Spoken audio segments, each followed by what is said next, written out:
Leksjon 1. Prestasjonsbonuser.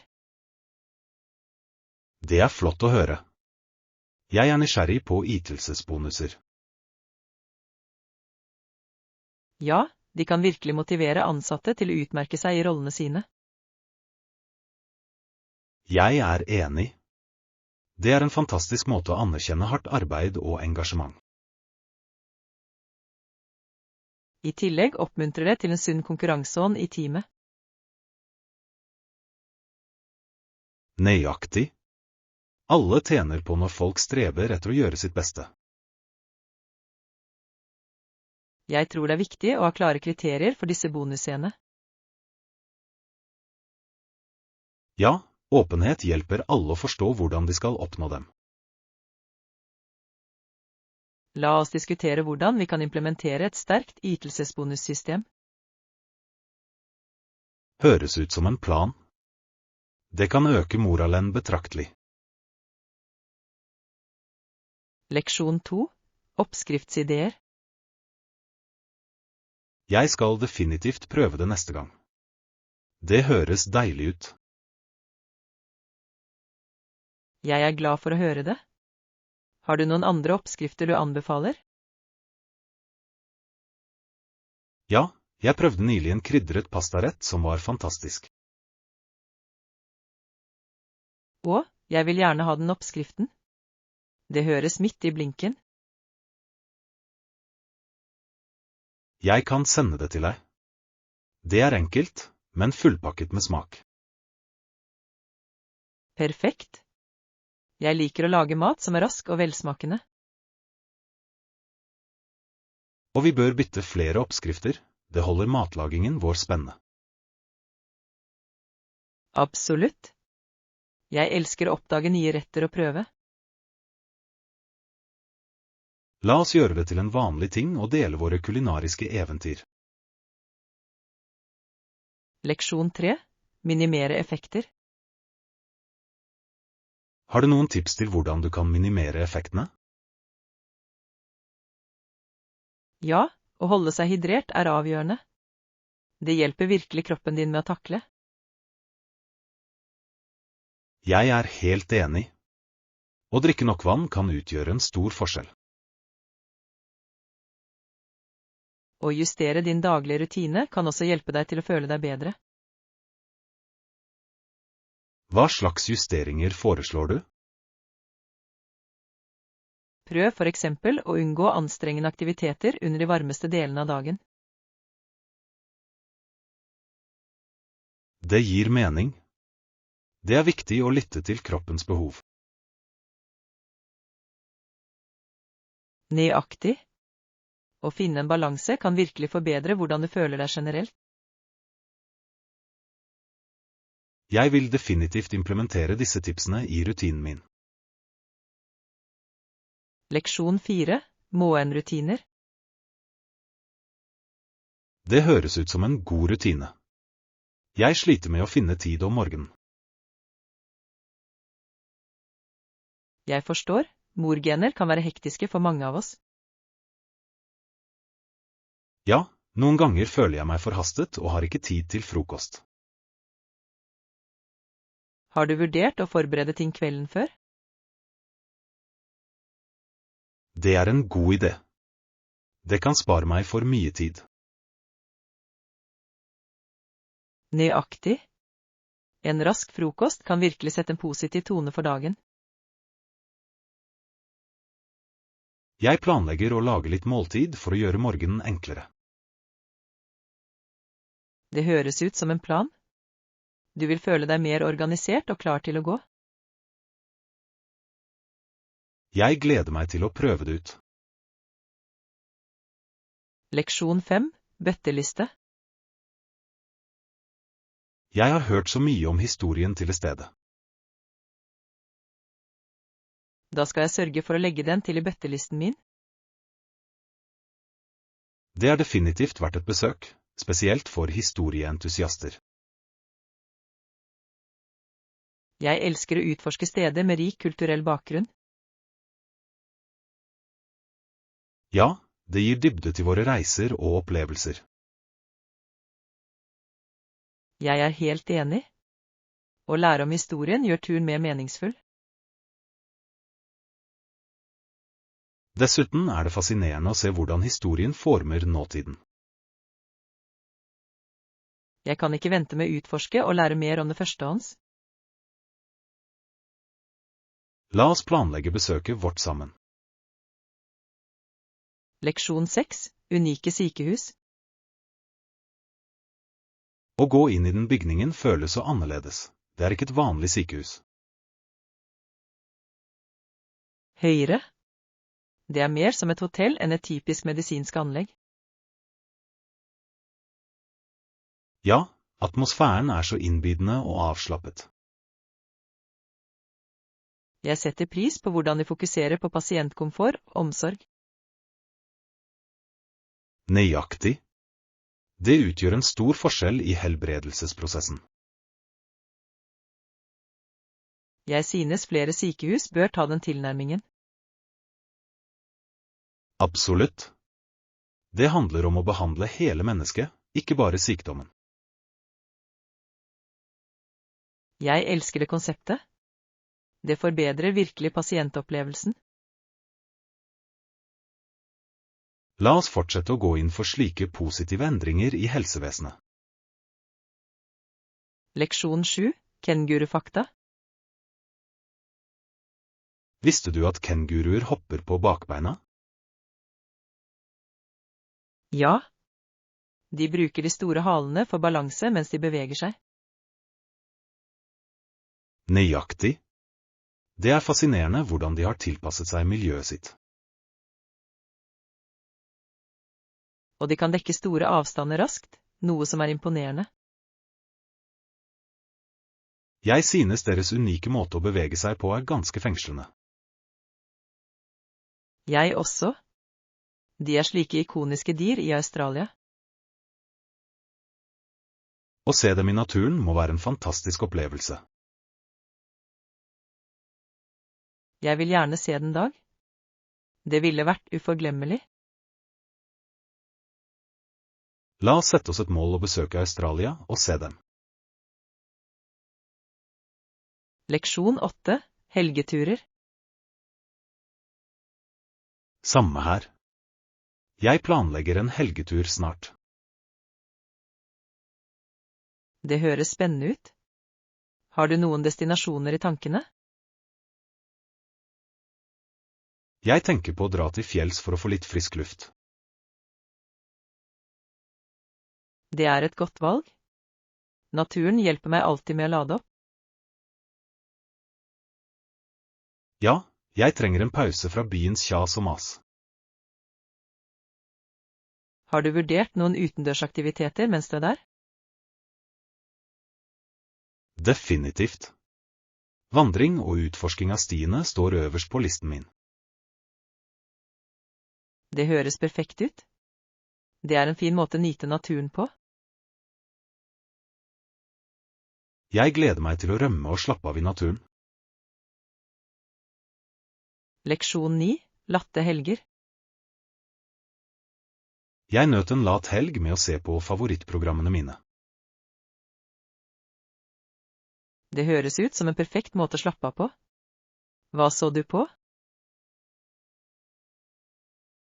Jeg fikk med meg den nye serien alle har snakket om. Jeg har hørt gode ting om det. Var det så bra som de sier? Absolutt. Historien holdt meg hektet fra starten. Jeg elsker når et show kan gjøre det.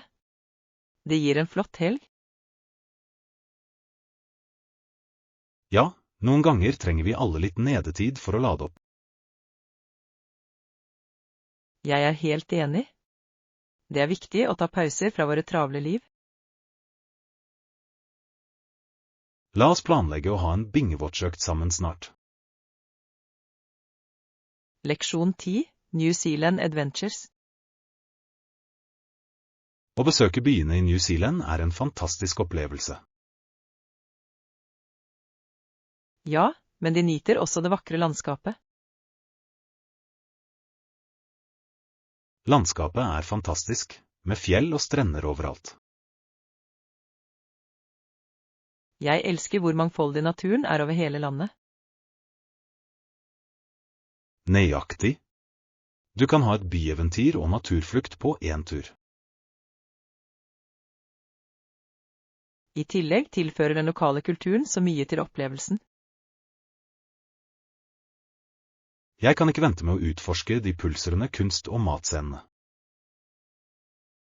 La oss sørge for å inkludere både by og landsbygd i planene våre. Definitivt. Det blir en uforglemmelig reise. Leksjon 11. Hold deg motivert. Jeg vet hva du mener med å holde motivasjonen oppe.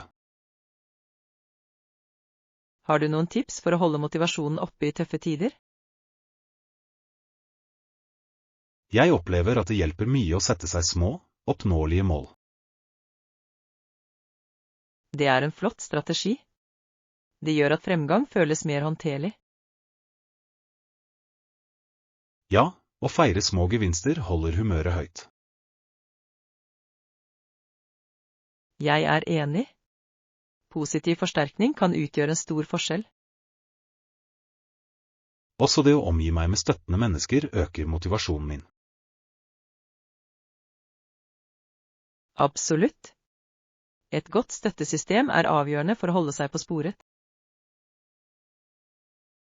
La oss fortsette å oppmuntre hverandre til å nå våre mål. Leksjon 12. Kulturelle forbindelser. Ja, sørg for å bruke ordentlig badetøy og dusj før du går inn. Det er fascinerende. Hva syntes du var interessant? Jeg leste om hvordan store plantasjer med sukkerrør formet økonomien deres. Ja, disse bransjene har en betydelig innvirkning på deres kulturer. Det er utrolig å se hvordan historien påvirker det moderne livet. Jeg elsker å utforske disse forbindelsene mellom fortid og nåtid. La oss fortsette å lære om disse kulturene sammen. Definitivt. Det er berikende å forstå ulike perspektiver. Jeg er spent på vår neste kulturutforskning. Leksjon 13. Reisesjekk. Ok, jeg skal se på det. Må vi gå gjennom tollen før ombordstigning? Det er et godt spørsmål. Jeg tror vi bør sjekke flyselskapets retningslinjer for å være sikre. Jeg er enig, det er alltid bedre å være forberedt. Vi ønsker ingen overraskelser på flyplassen. Nøyaktig. I tillegg kan det spare oss tid hvis vi vet hva vi kan forvente. Absolutt, og jeg vil helst ikke gå glipp av flyturen vår på grunn av en misforståelse. Du har rett. La oss sørge for at vi også har passet og billettene våre klare. Ja, dobbeltsjekking av alt er avgjørende. Har du pakket det nødvendige? Nesten. Jeg trenger bare gjøre ferdig toalettsakene mine, og så er jeg klar. Perfekt. Jeg pakker også ferdig, og så kan vi se gjennom reisedokumentene våre sammen. Leksjon 14. Danseforsøk. Jeg prøvde å valse med han. Jeg ville startet ganske bra, men så ville jeg miste rytmen. Det er forståelig. Valsing kan være vanskelig hvis du ikke er vant til det. Nøyaktig. Akkurat når jeg trodde jeg hadde, ville musikken endre seg, og jeg ble forvirret. Det krever øvelse å føle flyten, men det er så gøy når du først får det til. Jeg vet. Jeg ønsker virkelig å forbedre meg slik at jeg kan nyte dansen mer. Kanskje vi kan ta en klasse sammen? På den måten kunne vi lære å le av feilene våre. Det er en god idé. Det ville gjort det til en morsom opplevelse, og vi kunne motivere hverandre. Definitivt. I tillegg tror jeg det ville hjelpe oss begge med å få selvtillit på dansegulvet. Jeg er med. La oss finne en klasse som passer timeplanen vår. Leksjon 15. Bakverksplaner. Det er en kafé i nærheten som tilbyr deilige bakverk. Perfekt. La oss møtes der rundt 10:00 for å nyte frokost sammen. Jeg kan allerede se for meg de varme croissantene og fersk kaffe. Jeg også. Det vil være den perfekte starten på dagen vår. Og vi kan ta igjen alt vi har gått glipp av i det siste. Absolutt. Det er evigheter siden vi hadde en skikkelig prat. Jeg gleder meg. Tror du de har noen spesielle varer på menyen? Jeg håper det. Noen ganger har de sesongens godbiter som er verdt å prøve. Det høres spennende ut. Jeg skal sørge for å komme litt tidlig for å ta oss en god plass. Leksjon 16. Oppgavebalanse. Vi må finne en balanse mellom samarbeid og autonomi i prosjektet vårt. Jeg er helt enig. Det er viktig at alle føler seg både støttet og uavhengige. Hvis vi tildeler mindre oppgaver, kan folk føle seg mer ansvarlige og mindre overveldet. Det gir mening. I tillegg tillater det kreativitet siden alle kan bidra med sine styrker. Nøyaktig. Det handler om å utnytte teamets talenter effektivt. Å holde kommunikasjonen åpen vil hjelpe oss å holde oss på sporet med våre mål. Ja, god informasjonsflyt kan forhindre misforståelser. Jeg er glad vi er på samme side om dette. La oss lage en plan som skal presenteres for teamet. Høres bra ut. Jeg er spent på å se hvordan denne tilnærmingen forbedrer arbeidet vårt. Leksjon 17. Ekstrakostnader. Det er flott. Er det noen ekstra kostnader for de ekstra nettene?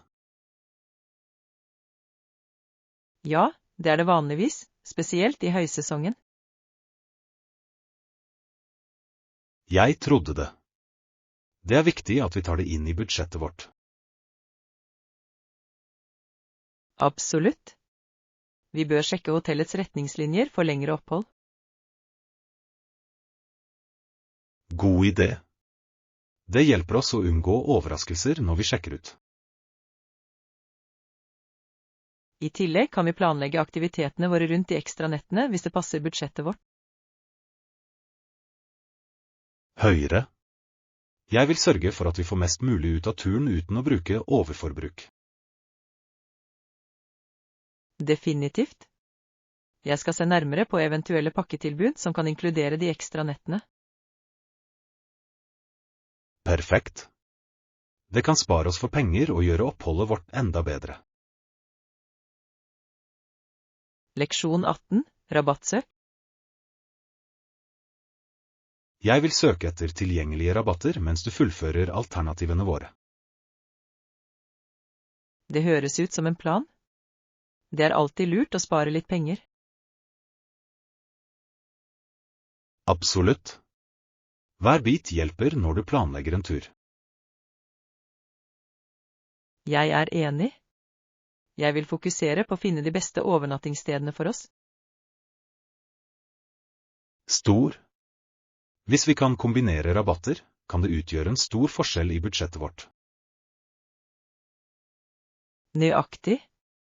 Jeg vil også se etter spesialtilbud eller kampanjer. Perfekt. Vi bør holde hverandre oppdatert når vi finner ny informasjon. Definitivt. Teamarbeid vil hjelpe oss å få mest mulig ut av ressursene våre. Jeg er spent på å se hvilke avtaler vi kan finne sammen. Leksjon 19. Birefleksjon. Underkastelsen som sliter med å leve med verdighet er den virkelige historien om den skinnende byen.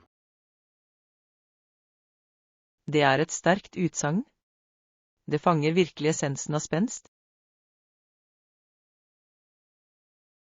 Ja, det understreker hvordan mennesker kan trives til tross for utfordringer. Nøyaktig. Det er inspirerende å se hvordan lokalsamfunn kommer sammen i vanskelige tider. Jeg synes disse historiene fortjener mer oppmerksomhet og anerkjennelse. Absolutt. De minner oss om styrken i sårbarhet. Vi bør vurdere å fremheve slike narrative i våre diskusjoner. Det ville være et meningsfullt bidrag til våre samtaler. Jeg er enig. La oss planlegge og inkludere disse temaene i vårt neste prosjekt. Leksjon 20. Jobbkvalifiserte.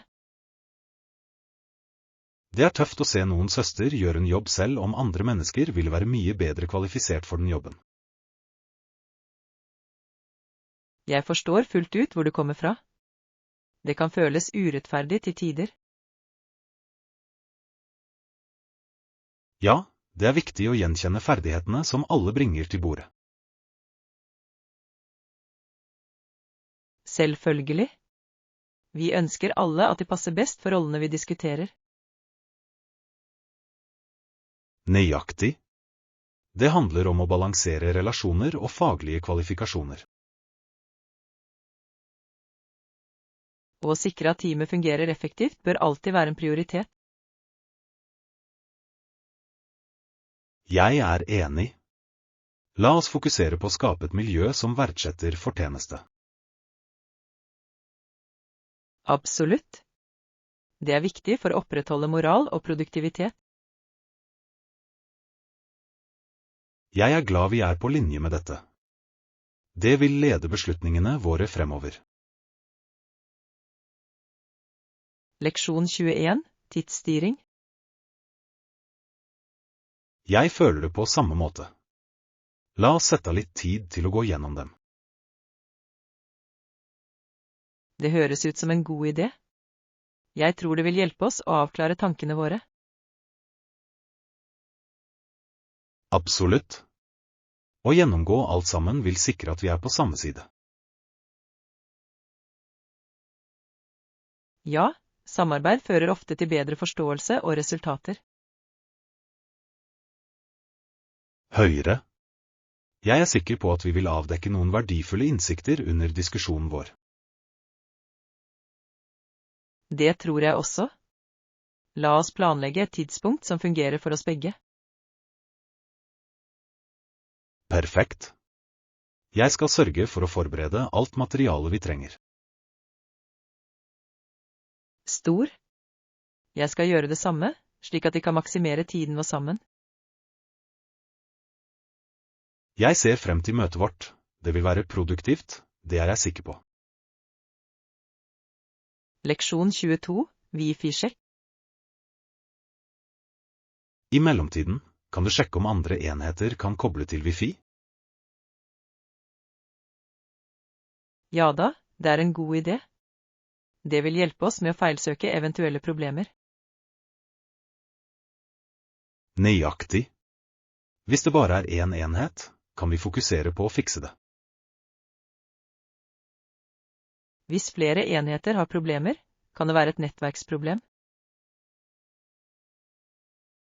Høyre. La oss samle så mye informasjon vi kan for å løse det. Jeg tester telefonen og nettbrettet mens jeg sjekker den bærbare datamaskinen. Perfekt. På den måten kan vi raskt fastslå omfanget av problemet.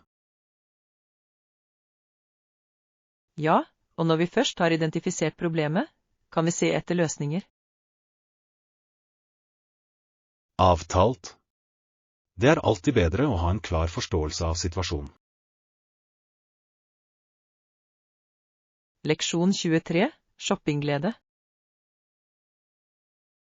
Jeg liker veldig godt å gå i butikker fordi det lar meg prøve ting før jeg kjøper noe.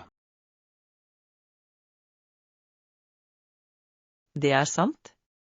Det er noe spesielt med å føle på stoffet og se hvordan det passer. Nøyaktig. I tillegg elsker jeg å bla gjennom forskjellige stiler som jeg kanskje ikke ser på nettet. Ja, og det er hyggelig å komme seg ut og utforske butikkstemningen. Det føles mer engasjerende. Har du en favorittbutikk der du liker å handle? Jeg elsker å besøke den lokale butikken, de har alltid unike gjenstander. Det høres fantastisk ut. Jeg setter pris på når butikker har personlig service også. Absolutt. Det gjør handleopplevelsen mye morsommere. Og noen ganger finner du gode tilbud som ikke er tilgjengelige på nettet. Leksjon 24, historiske prøvelser. Har du noen gang hørt om prøvelsen med vann? Det var en ganske sjokkerende praksis tidligere. Ja, det har jeg. Det er fascinerende og skremmende hvordan en kvinne anklaget for hekseri kan bli kastet i vannet. Nøyaktig. De trodde at hvis hun fløt, var hun skyldig, men hvis hun sank, var hun uskyldig. Det virker så urettferdig. Hele konseptet var basert på overtro snarere enn faktiske bevis. Absolutt. Det er sprøtt å tenke på hvordan folks liv ble bestemt med slike latterlige metoder. Det får deg virkelig til å sette pris på hvor langt de har kommet når det gjelder rettferdighet og rettigheter. Sikkert. I dag har vi systemet på plass som fokuserer på rettferdighet og bevis. Det er vanskelig å forestille seg å leve i en tid da anklager kan føre til så drastiske utfall. Jeg vet. Det er en påminnelse om viktigheten av å beskytte individuelle rettigheter. Leksjon 25, klesvask. Ja, vi har vaskerom her, noe som er veldig praktisk for gjestene. Det er flott å høre. Hva er åpningstidene for vaskeriet? Vaskerommet er åpent fra 8 til 22:00, så det er god tid til å bruke det. Perfekt. Jeg må vaske litt under oppholdet. Det sparer så mye mas. Absolutt. Dessuten er det fint å ha rene klær uten å måtte pakke for mange. Høyre. Spesielt når du reiser, er det en livredder å ha det alternativet. Jeg er enig. Det gjør hele opplevelsen mye morsommere og mindre stressende.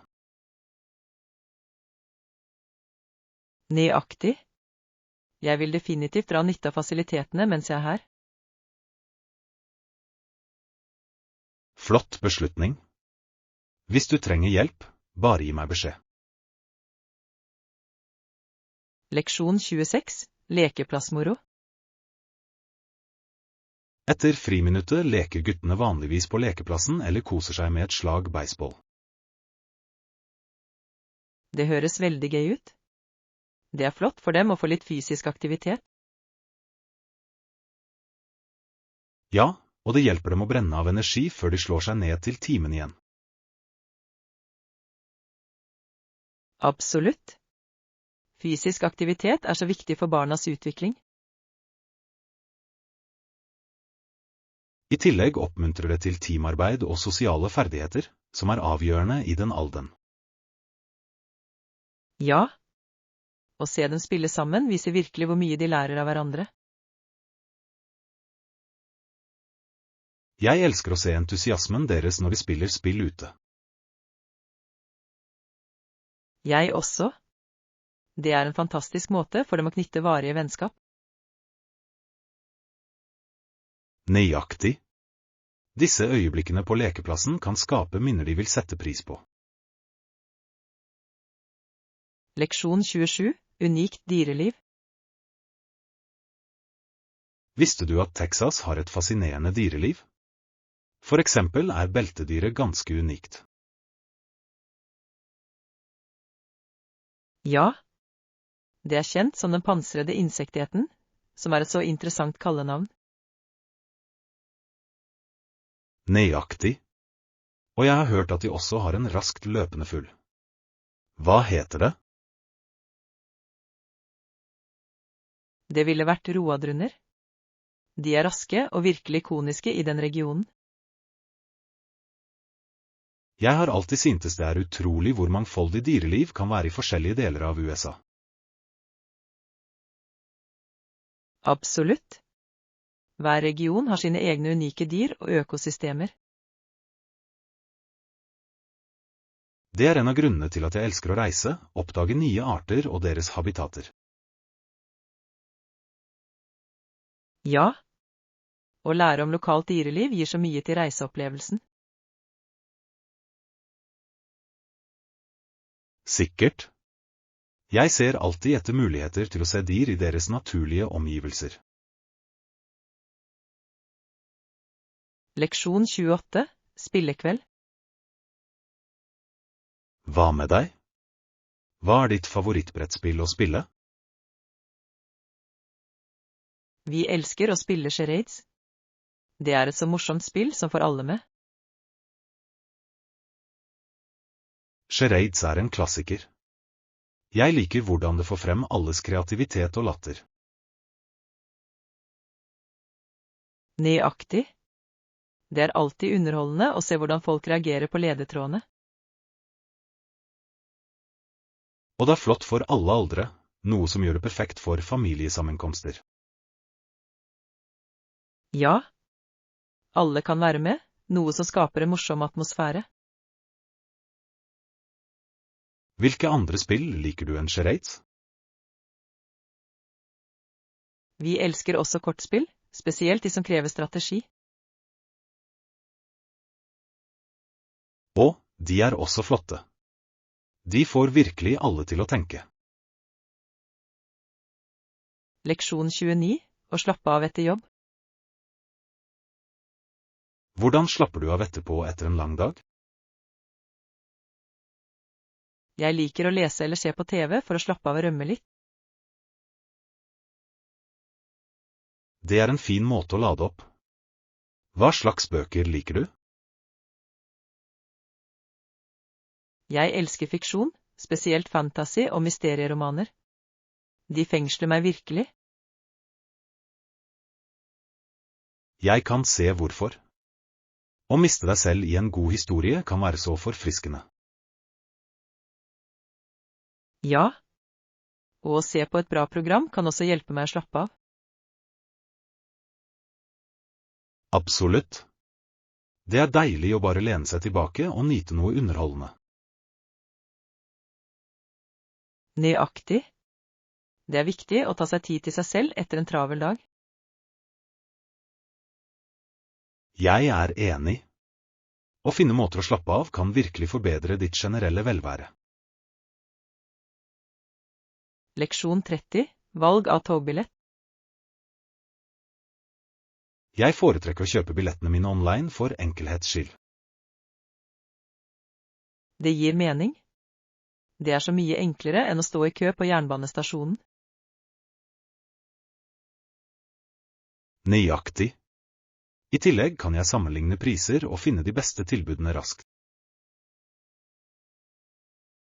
Er prisene bedre på nett sammenlignet med kjøpe på stasjonen? Ofte, ja. Mange nettsteder tilbyr rabatter som du ikke finner personlig. Det er et smart valg. Jeg må begynne å bestille billetter på nett også.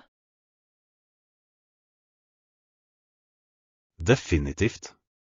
Det sparer tid og ofte penger, noe som er vinn-vinn. Jeg elsker hvordan teknologi har gjort reise så mye enklere. Jeg også. Det er utrolig hvordan vi kan planlegge reisene våre fra hvor som helst. Leksjon 31. Reiseorganisasjon. Jeg har en reiselommebok for å holde alt organisert mens jeg er på farten. Smart valg. Det er viktig å ha alle viktige dokumenter på et sted. Nøyaktig. Det hjelper meg å unngå stresset med å søke etter ting i siste liten. Hva pleier du å ha i reiselommeboken? Jeg oppbevarer passet, billettene og eventuelle reservasjonsbekreftelser der. Det høres veldig praktisk ut. Har du andre viktige ting du har med deg? Ja, jeg inkluderer også en liten notatbok for å skrive ned ideer eller planer. Det er en god idé. Det er fint å ha et sted for tanker mens du reiser. Sikkert. Å holde seg organisert gjør hele reiseopplevelsen mye smidigere. Leksjon 32. Mental klarhet. Jeg har merket en betydelig reduksjon i stress og forbedret mental klarhet i det siste. Det er fantastisk. Hva tror du har bidratt til den endringen? Jeg tror det er en kombinasjon av bedre tidsstyring og egenomsorgspraksis. Det gir mening. Å ta vare på deg selv påvirker virkelig ditt generelle velvære. Absolutt. Jeg har brukt tid på trening og oppmerksomhet, noe som hjelper mye. Jeg elsker det. Det er utrolig hvordan fysisk aktivitet kan rense tankene dine. Ja. Det er også flott for å øke humøret og energinivået. Definitivt. Jeg må inkludere mer av det i rutinen min. Jeg anbefaler det på det sterkeste. Alt handler om å finne det som fungerer best for deg. Leksjon 33. Planlegge en tur. Å planlegge en tur kan være ganske utfordrende, men også veldig givende. Jeg er helt enig. Det er noe spennende med å organisere alt for et nytt eventyr. Absolutt. Jeg vil imidlertid sørge for at jeg ikke overengagerer meg selv. Det er lurt. Det er viktig å balansere aktiviteter slik at du ikke føler deg overveldet. Nøyaktig. Jeg tenker på noen avslappende dager blandet med noen spennende utflukter. Det høres perfekt ut. En blanding av avslappning og eventyr kan gi minneverdig opplevelse. Høyre. Jeg vil nyte severdighetene uten å føle meg stresset hele tiden. Definitivt. Noen ganger kommer de beste øyeblikkene fra å ta deg tid til å utforske. Sikkert. Jeg vurderer også lokal mat og kulturelle opplevelser.